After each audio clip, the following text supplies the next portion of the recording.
Today on the ProLife Podcast, 2023 has been a wild ride. We're going to debunk nonsense from both sides, pro-life, pro-choice. We need to talk about this. Let's get started.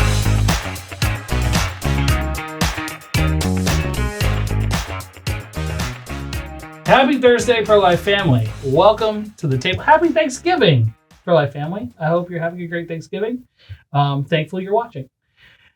Well, friends, holiday episode. We never get to do this. Holiday episode. Hi there. Yeah, Kim Schwartz, Director of Media and Communication.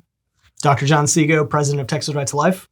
Dr. President, good to have you back. Yeah, thanks for having me. And since you're here, we got to bring you in the studio. Oh, yeah. And talk. And we want to talk some of the crazy, we're going to debunk some of the nonsense that's come out in the last year on both sides of our issue. Yep. Because the pro-lifers have some silly stuff too, as well as the pro-choice.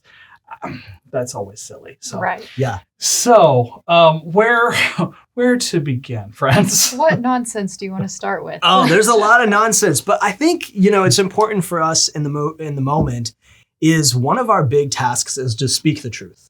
And whether you're talking just on a college campus, or whether you're talking to elected officials or even donors, people who have supported us and want to partner with us, we have to speak the truth, even if it's not convenient, even if it may lose you some friends or put you in the hot seat with your college administration, like we see on our college campuses. We have to speak the truth. And so, some of the things we'll talk about, I'm not happy about, I'm not proud of, that this is the reality, but we've got to cover it. And then unfortunately, we've been seeing some very aggressive lies on the pro-abortion side that have real consequences. Yeah. So, the first one on our side, like let's talk about ourselves first. Okay. So the first side, we have partners, we have elected officials, we have organizations that we've worked with who kind of bought into this false narrative. They bought into this lie that, it's not mission accomplished, maybe. It's not all the way done, but it's pretty much done, right? We're pretty much there. We can kind of take the foot off the gas. The pro-life issue, especially in a state like Texas, is kind of answered. Right. And so you may hear it like this. So maybe they won't say, mission accomplished, go home. But they may say, oh yeah, now we get to just focus on supporting women. And it's like, you're right. We do get to continue to do that because we have friends. I was at an adoption agency the other day. They've been doing it for 40 years. Sure. They've been helping families adopt, children and find safe homes for 40 years. So it's not like they woke up last year and were like, hey, what are we going to do? Guys, we should do something about this. So you might hear it like kind of like that, like, oh, well, now we get to focus on, well, no. We still have a fight. The enemy is still promoting abortion in Texas. Oh, yeah. And so illegal abortions, out-of-state abortions. So that's the one that I'm a little bit worried about, a little bit more worried about. Understandably, is this kind of false narrative around where we are as a movement. Yeah. And I think that's kind of the mentality that got us to Roe v. Wade in the first place, was this idea of like, the church doesn't really need to touch the abortion issue. Like, if the church had stood up whenever the abortion industry became more and more powerful, getting closer to the 70s, and you saw states adopting more pro-abortion laws. Yeah. If the church would have been more vocal then, maybe we wouldn't have gotten to Roe v. Wade in the first place. But they didn't treat it like the threat that it was. And look where we are today. Like, yes, we just overturned Roe, but essentially, like, we just replicated the Roe battle in all 50 states now. Mm-hmm. Yeah, I was talking the other day, and it's we now have what we're seeing, in these elections. Now we're seeing, this discussion to break out in a state level, and in one sense, it's like more dangerous, but in another sense, it's kind of like we need everybody on the board. I mean, I'm talking to our friends in some red states that they've been so red, so pro-life, that they don't have the infrastructure to fight, for against like a ballot initiative or something, for example. And they're scared to death. It's like we've kind of coasted because we were a pro-life state And, everybody knew Roe v. Wade was the target. And so we were kind of coasting. But now when it comes to the hard questions, whenever it comes to really standing up and fighting for life, it's kind of like, we're out, we haven't been working out. we're out of shape, we're not ready for that kind of cultural engagement and really earning and making sure that they're, earning people's support for a political issue, but also just getting the truth out there. And that's kind of condemnation on some of our side and some of our friends, even in really red, what has traditionally been red states. Yeah. And I think especially looking at, in a second, we're going to talk about Ohio and what we learned from that fight. But looking at these red states where it's like, they haven't been working out necessarily, which is a very sobering message, I guess, if you're listening to this on Thanksgiving. That go work out. Eat your turkey and then go work out. So these red states that have just been coasting by, that there's a lot of cultural work to do, and we can't wait until we get to the position of like, oh, there's a ballot initiative now in my state. If you wait to start putting out messages about the value of human life and that life is a gift, if you wait to that point, then I don't want to say we've already lost, but it's going to be really, really difficult, because nobody in election season is ever like, I don't have enough people telling me what I need to believe about this issue. That's never the point when you get into an election. Yeah. If you cover that ground before you get to an election, it's a lot easier. So that's what we need to work on. But we're starting to see the other side spend just obscene amounts of money on their messaging now that they haven't really had to do because they had Roe. Yeah. And now, okay, we've got to do this in 50 states. We've got to sell this. So now they're selling it. They are actively pushing it with lots of blood money. Mm-hmm.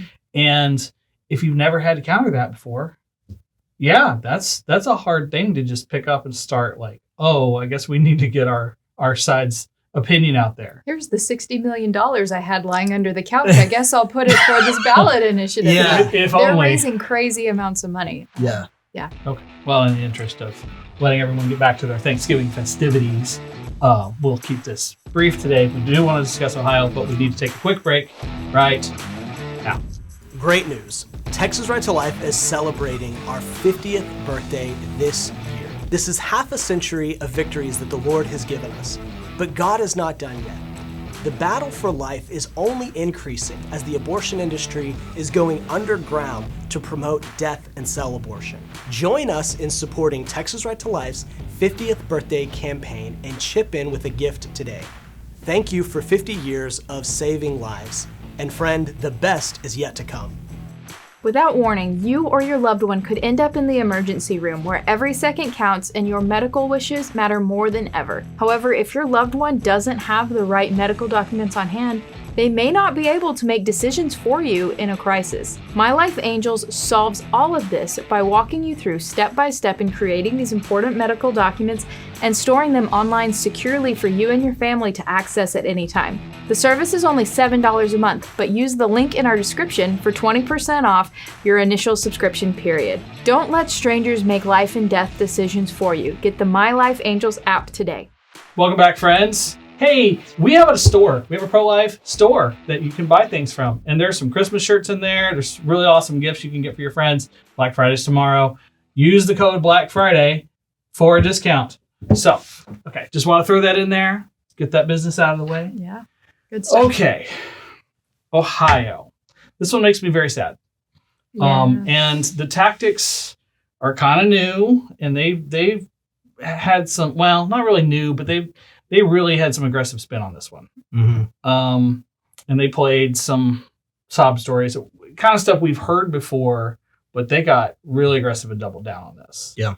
Yeah. And I think the biggest takeaway that whenever you look at the biggest messages of Ohio, the ultimate thing they were saying was that the pro-life position is not good. Even if you sympathize, they didn't go this far, but they implied. The conclusion that you got to was pro-life laws are not good. And they don't care where you're coming from before that, as long as you arrive at the conclusion pro-life laws are not good.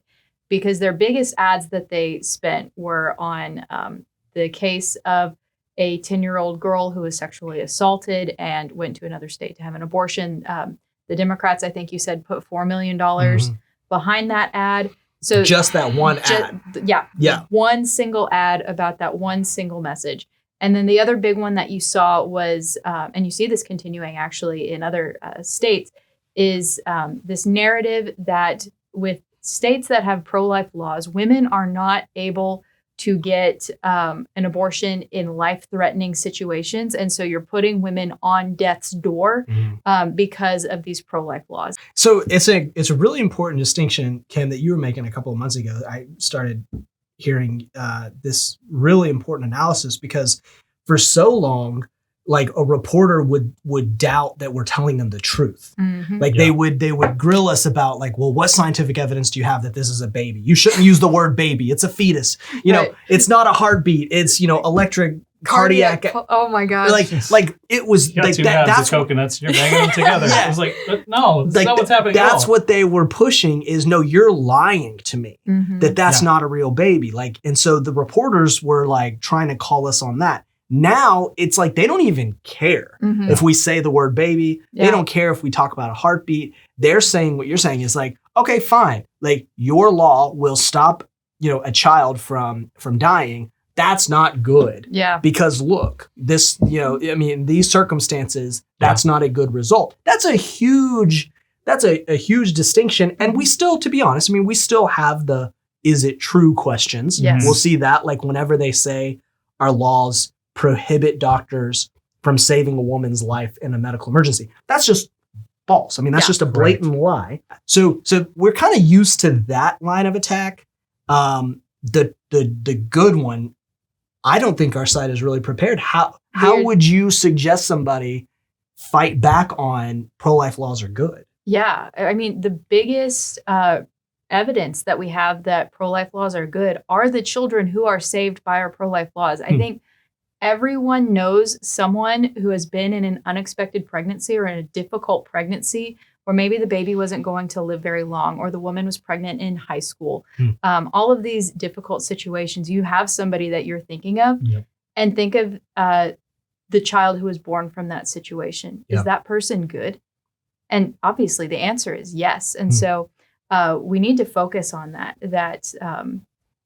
So for so long, our movement has been focused on, is it true? Is it true? And that is critical that, we do have the truth on our side. And a little bit of a tangent here. Young people more and more don't believe in truth. Society overall, more and more doesn't believe that anything is true. We're very into relativism.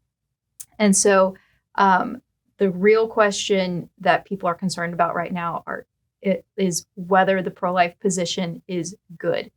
And the fact that any of us could have been aborted.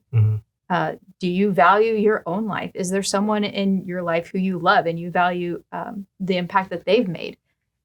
How quickly could that have all been erased if that person would have been aborted? Yeah. That's what we're fighting for. It's just heartbreaking that we're here, but I want our audience to kind of be sensitive to this distinction because as you are indicating, it's a shift. Yeah. And if we just keep arguing, no, it is a baby, they're like, I don't care. Yeah, that doesn't matter. The issue, but there's a blatantness. There's just a blatant honesty about it that it's kind of like, it's not all bad. To argue whether that's a child or not, that's one thing. But to say, okay, that is a child now, we're kind of getting to the roots of this issue. We're kind of getting a little bit deeper than just the fruit of whether someone has an abortion or supports an abortion or not. We're getting into what they think about humanity, what they think about value of humans. We're getting into whether we're endowed with values and rights and freedoms or whether we, just have to create them ourselves. We're getting a little bit, further below the surface than some of the cultural conversation has been in the past. So in one sense, that's a good thing, but it is jarring if you're not really prepared for the shift. But we're seeing that in the church. Like the church doesn't even understand where the humanity line sits anymore. Yeah. And that's how we get into this mess where what is truth? Yeah. Commitment to truth, whether it's convenient or easy. That's not gonna be sufficient. Yeah. The other big theme that we saw in Ohio, Kim, for your feedback is about Roe v. Wade itself. Oh, yeah. So Yeah. like Roe v. Wade has polls, when you just talk about Roe v. Wade, in the last 2 years after it's overturned, has very positive polling. Just as a brand, it's doing real well. Yep. Okay. Now it's been torn up. It's been thrown in the trash bin as a legal, precedent, which is great. But as a brand, Democrats are really hanging on to this, and they just got confirmed. They can sound like they're pro-Roe, and even to an audience that doesn't like abortion, that's still kind of a good thing. So help us. What's going on with the brand of Roe v. Wade? Okay, so This one's bottom so line. weird. Yes, bottom line, it's so cringe that people they really like the name Roe v. Wade, basically. Whenever you ask people, what do you think of Roe v. Wade? They're like, yeah, it's great. And people for decades have not realized what Roe v. Wade actually does versus what they think it does.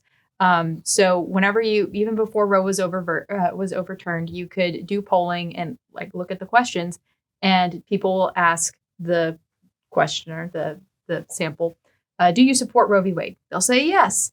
And then they'll ask, do you support abortion without limits? No. Do you support abortion up to any point in pregnancy? No. And they'll ask all these like more specific questions. 15 weeks, 6 weeks, exceptions. Yeah. Like they'll go down the line. Yeah. And it turns out they actually don't support Roe v. Wade in its practice, in its actual policy. But they support the name Roe v. Wade. They're kind of projecting what they want abortion policy to be on Roe v. Wade. The extra benefit that Democrats now have on their side that we're going to have to fight against even more is that more projection onto Roe, basically. So even before Roe was overturned, people would kind of just fill in the blank of what they think Roe did, Okay. not what it actually did. Right, and so right. now people think, oh, if we restore Roe v. Wade, which is the big pro-abortion talking point right now, is we want to restore Roe v. Wade. The voter, the average person thinks, oh, that means restore the status quo from 2 or 3 years ago. The status quo from 2 or 3 years ago on abortion policy, where we had parental notification and there were definitely fewer abortions. Abortions were going down. Informed consent, sonogram law. That's what people Yeah. are kind of thinking, that it's like, oh, if we restore Roe, we're restoring the status quo from 2, 3, 4, 5 years ago, whatever blank you want to fill in. Yeah. What the actual policy does with the amendment in Ohio, with the Women's Health Protection Act in Congress, anytime you hear restore Roe, that doesn't mean go back to 4 or 5 years ago. That means go back 50 years ago when there were tons of abortions, when there were no restrictions. And again, there weren't sonogram laws, there weren't parental notification, all of these very practical and common sense policies that we've since built on. Those are all erased. Yeah. Yeah. And so the restore Roe talking point, you can't stop there. You have to say, okay, what about protecting a child if they survive an abortion? Do you think it's okay to force a physician to keep that child alive? Okay, because all right, let's talk about that. Okay, let's back up one. A child who can feel pain. Yeah. Do you think it's okay to cause their, and parental consent, and that's what they tried to do in Ohio. Yeah. The pro-life side tried to push, hey, what you're talking about, if you vote for this amendment, you're taking away a parent's right to know that their child is getting an abortion. Mhm. And it didn't work. Yeah. Maybe they got, some of the votes Yeah. through that, but they tried to reassert, hey, what you're saying is Roe is actually against all of these pretty widely supported Mhm. restrictions, Right. protections, of minors and children. So I don't know. I mean, that lie specifically, the pro Roe v. Wade lie is definitely evident. And because they were so successful, this is going to be their playbook. Yeah. I mean, we can count on them just repeat exactly what they just did, because they won Kentucky, they won Virginia, Mhm. they won Ohio with these lies. Mm-hmm.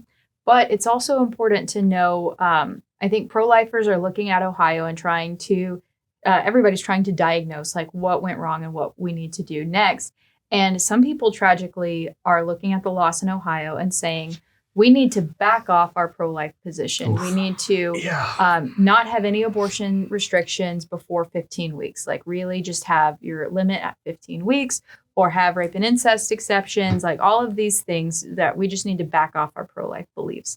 And that's not the answer. And that's not just my opinion. We look at Kansas, same thing. Okay. Kansas had an abortion vote last year. And if you're looking at the loss in Ohio and you're saying, well, Ohio lost because they had stricter abortion policies with no exceptions. If they would have had exceptions or if they would have had a later week, then they wouldn't have been in that situation. Kansas, same kind of thing, though. Kansas did not have any abortion restrictions on the books or in effect. So all of this idea that the pro-life laws went too far, Kansas still lost, and they didn't have any pro-life laws like actually prohibiting any abortions at that time. And so you can very clearly see that it wasn't because of the current law that it went too far in Ohio was why they lost. And so therefore the diagnosis the solution that they're proposing of like, we just need to back off, that's not going to work because that wasn't the problem in Kansas and you got the same outcome. But I'm already hearing, and I won't say any names to protect the guilty, but I'm already hearing that that's the solution for next year is for pro-life states to go be proactive and go add exceptions to their laws, to go and to soften their definitions of medical emergency, or just leave it to health undefined. Like that's by consultants, by others. I mean, that's being floated as this is the only way to protect yourself from, the Ohio wave. And then but in that case, if you adopt that mentality, and I know that you're not advocating that here, No. but I'm telling anybody who's sympathetic to that belief, and I have charity toward those people that it's ultimately motivated that they want to protect more babies. But by adding these exceptions, by saying we need to back off our pro-life convictions, you're admitting to the other side and to the voters at large that our pro-life position is not good, that you're right. And so we need to just really back off because our position, our mission of protecting preborn children is not good. Maybe it's true, but it's not good. And we can't play that. But so I think about, okay, well, we're, for 50 years, we were one step at a time. Yeah. We're going to protect these amount of children, then we're going to protect those amount of children. And so what we were actively doing was saving children. We weren't saying we don't care about children before 15 weeks. We were saying we want to protect children at least if, the ones after 15 weeks. So at the end of the day, we're saving more children. Now it's like these states are protecting all of their children. Yeah. And now they're going to put some more, they're going to sacrifice some more children through these loopholes. And so it's like this incrementalism, what we have been, the reason we have overturned Roe v. Wade, this political philosophy doesn't justify taking a step backwards. Yeah. Because now you're doing something wrong. Like now you're actually doing something that is prohibited by our moral convictions. I'm just, when I heard these recommendations, Lord, give me patience, because it's like, what are we thinking? And when you negotiate with terrorists, you incentivize terrorists. Yes. That's what they're doing. It's like, well, see, we pushed them really hard and they backed off. Let's just push a little harder. How much more are they going to back off? Exactly. Yeah, you do not think that George Soros is going to go home because right before the election you put exceptions into your law. Right. Okay. We're running out of time. We said we want to keep this a shorter episode. I think we're failing. But oh gosh, it's heavy and it's complicated, and we need to be prepared for these kind of conversations. But it is a Thanksgiving episode. Can we go around the table and talk about what we are thankful for right now? Just to kind of wrap this up in a better place than like Ohio. Right. Sorry, Ohio. Yes. Not directly insulted.